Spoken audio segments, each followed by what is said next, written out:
तो देखिए, एक तरफ कोरोना के नए वेरिएंट की दस्तक है, अस्पतालों में इंतजाम चाक चौबंद रखने की जरूरत है, तो दूसरी तरफ स्थिति यह है कि दिल्ली में डॉक्टर्स को वेतन नहीं मिल रहा है, जिसकी वजह से वो आंदोलन कर रहे हैं, हड़ताल करके बैठे हैं। एबीपी न्यूज देश के डॉक्टर्स के लिए संवेदना रखता है और अपील करता है कि स्वास्थ्य हित में ये आंदोलन खत्म हो।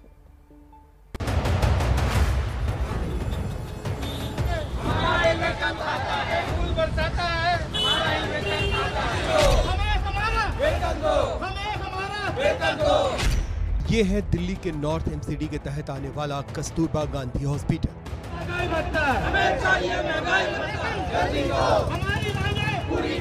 यहाँ के रेजिडेंट डॉक्टर्स 23 नवंबर से हड़ताल पर हैं।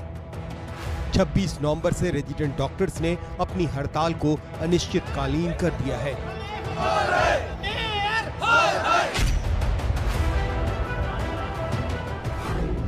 ऐसे में हॉस्पिटल की इमरजेंसी सेवा, ओपीडी सेवा ठप पड़ चुकी है। रेजिडेंट डॉक्टर्स की प्रशासन से क्या मांगे हैं, खुद रेजिडेंट डॉक्टर्स एसोसिएशन के अध्यक्ष डॉक्टर सुनील से जानते हैं।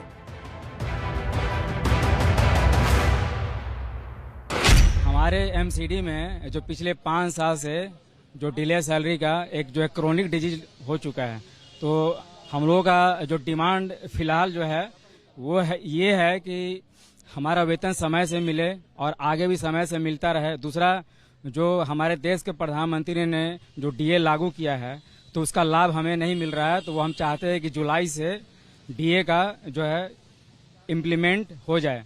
जब तक डीए इम्प्लीमेंट नहीं होगा यह हमारा हड़ताल जारी रहेगा। जुलाई से बढ़ा हुआ डीए न मिलने से रेजिडेंट डॉक्टर्स की सैलरी पर 10,000 से ज्यादा का असर हो रहा है। ऐसे में डॉक्टर्स का घर चलाना मुश्किल हो गया है।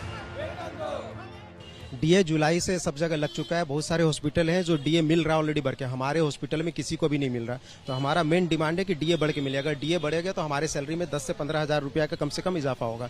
तो हमारे ऊपर से आ रहे हैं कि आपको सैलरी तो मिल रही है, सैलरी मिल जाएगी टाइम पे, लेकिन सैलरी की बात नहीं है। सैलरी तो हमारी आगे पीछे आती रहती है। वो आदत से ऐसा बन गया कि आप स्ट्राइक करो और सैलरी लेकर के चले जाओ, लेकिन हमें डीए के साथ चाहिए सैलरी। और हॉस्पिटल बार बार एक ही गलती करता है, बार बार यही सेम चीजें करता है कि हमको सैलरी टाइम पे नहीं देता है। 3-4 महीने में 1 महीने की सैलरी आती है, वो 3-4 महीने की जो सैलरी रुकी वो 1 महीने का काम कैसे करेगी। हम लोगों को अपने घर का रेंट भी देना है, अपने बैंक के लोन्स भी देने हैं। वही जो सर ने अभी बोला कि बहुत ही मुश्किल आती है अपनी फैमिली को सपोर्ट करने में, स्पेशली जब आप अकेले मेंबर हो, अर्निंग मेंबर, बहुत ही प्रॉब्लम होता है। सब चीजें सपोर्ट करने में बहुत ही प्रॉब्लम आती है। और डीए हमारा नहीं दिया गया है जुलाई से, हमारी बची हुई सैलरी और हमारा डीए, हम यही चाहते हैं गवर्नमेंट से, और हमारी सैलरी रेगुलराइज की जाए। हमें बार बार ये स्ट्राइक ना करनी पड़े अपना काम का पैसा मांगने के लिए। और ये हर बार का प्रॉब्लम हो जाता है कि 3-3 महीने हमारी सैलरी नहीं आती। पहले तो हम वेट करते हैं कि शायद आ जाएगी, फिर जब नहीं आती है हमें बोलते हैं कि फंड्स नहीं है, तो हमें ना चाहते हुए भी हड़ताल पे बैठना पड़ता है। उससे हमारा ही यहाँ पे काम बढ़ता है। हमें अच्छा नहीं लगता, पेशेंट को इतना सफर करना पड़ता है, बट हमारी भी मजबूरी है। हमारे भी घर के रेंट, EMI, बच्चों के स्कूल की फीस, ये सब चीजें हैं जिसके लिए हमें चाहिए पैसा। हड़ताल कर रहे डॉक्टर्स का आरोप है कि बढ़ा हुआ डीए दिल्ली की साउथ और ईस्ट एमसीडी के अस्पतालों में दिया जा रहा है, लेकिन नॉर्थ दिल्ली में इसे लटका दिया गया है। जो पक्षपात है कि एक साइड के एमसीडी में है, एक में नहीं है, या अगर घर में 2 डॉक्टर हैं तो वाइफ वहाँ काम कर रही है और मैं इधर काम कर रहा हूँ, तो ये है कि दोनों की सैलरी में डिफरेंस आ गया, जबकि काम दोनों का एक ही है। तो दोनों ही ड्यूटी पे आते हैं, वही 24 आवर कर रहे हैं, बाकी सब चीजें ड्यूटी चल रही हैं, लेकिन मतलब ये जो फर्क है ये अंदर से कहीं ना कहीं दुख पहुंचाता है कि इस तरह से हम काम भी करें और फिर पैसा टाइम पे ना मिले। चलो आज नहीं कल 1 महीने बाद 2 महीने बाद सैलरी मिल जाएगी, लेकिन जो पर मंथ जो 10 से 15,000 रुपए का लॉस है ये ज्यादा दुखदायी है। कस्तूरबा हॉस्पिटल में ये बुरा हाल सिर्फ डॉक्टर्स का ही नहीं है, बल्कि अपने डीए और समय से सैलरी नहीं मिलने की वजह से वर्कर्स एसोसिएशन भी हड़ताल पर चला गया है। इसमें वो पैरामेडिकल स्टाफ है जो कोरोना में सबसे आगे आकर लड़े। कि बिना लक्ष्मी के गुजारा नहीं होता, जब पैसा ही नहीं जेब में है तो कौन पूछेगा मुझे। और 3-3 महीने की तनख्वाहें रुक जा रही हैं हम लोगों की। अब देखिए मेरे और मेरे साथियों के हम रिटायरमेंट पे बैठे हैं, 1.5 साल की रिटायरमेंट है। पे कमीशन का एरियर जो है 4 साल रुका हुआ है, बोनस रुका हुआ है, बोनस रुका हुआ है, दिए 3 साल से रुका हुआ है।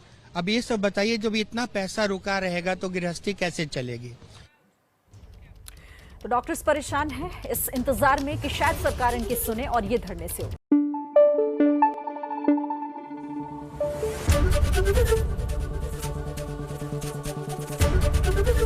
एबीपी न्यूज आपको रखे आगे।